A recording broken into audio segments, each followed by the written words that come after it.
আজকে ঠিক রাত 8:30টার সময় বাংলাদেশ তাদের তৃতীয় টি-20তে মুখোমুখি হচ্ছে আফগানিস্তানের সাথে। এবং আফগানিস্তান কিন্তু দেখেন, আজকে কিন্তু রশিদ খান দলে না থাকতেও পারে, কারণ রশিদ খানের কাঁধের ইনজুরি রয়েছে। তারপরে রশিদ খান দলে থাকলেও সেটা ব্যাপার না, কারণ গত ম্যাচে শামীম পাটোয়ারি রশিদ খানকে যে মাঠটা দিয়েছে তাতেই কিন্তু বাংলাদেশের দর্শকরা সন্তুষ্ট হয়ে গেছে। বোলিংকে ভয় করা যাবে না।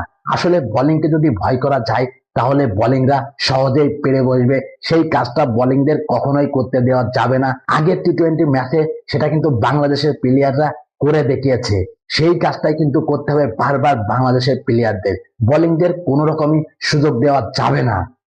এবং আজকে কিন্তু দেখুন, আমরা যদি আফগানিস্তানকে হোয়াইট ওয়াশ করতে পারি তাহলে সবচেয়ে বড় অর্জন হবে বাংলাদেশ ক্রিকেটের জন্য। কারণ রশিদ খানের যেই অহংকারটা, যেই কথা, সে কনফারেন্সে এসে যে বড় বড় কথা বলে, সেই কথা ভেঙে চুরে চুরমার করে দিতে হবে আজকে বাংলার ক্রিকেটারদের। তারা কি পারবে আফগানিস্তানকে হোয়াইট ওয়াশ করতে? সর্বোচ্চ চেষ্টা করতে হবে আফগানিস্তানকে আজকে হোয়াইট ওয়াশ করার জন্য।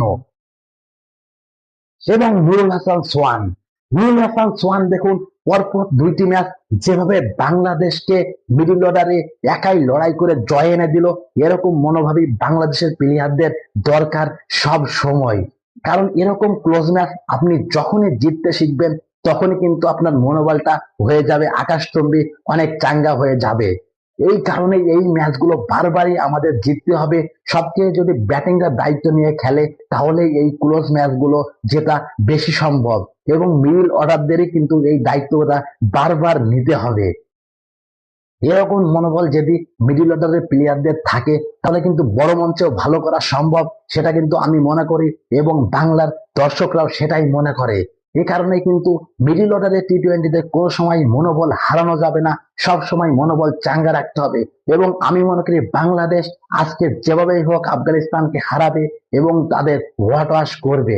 বাংলাদেশের স্কোয়াডে আজকে কিন্তু দু একটা পরিবর্তন আসতে পারে, কারণ এর আগে কিন্তু বাংলাদেশ সিরিজ জিতে গেছে। সেই কারণে দু একটা পরিবর্তন হবে এবং কিন্তু পরিবর্তন নাও হতে পারে। কিন্তু সবচেয়ে বড় গুরুত্বপূর্ণ বিষয় হলো বাংলাদেশের আজকের ম্যাচ জয় এবং আফগানিস্তানকে বাংলা ওয়াশ করেই ছাড়তে হবে, তাদের অহংকার চূর্ণ বিচূর্ণ করে দিতে হবে।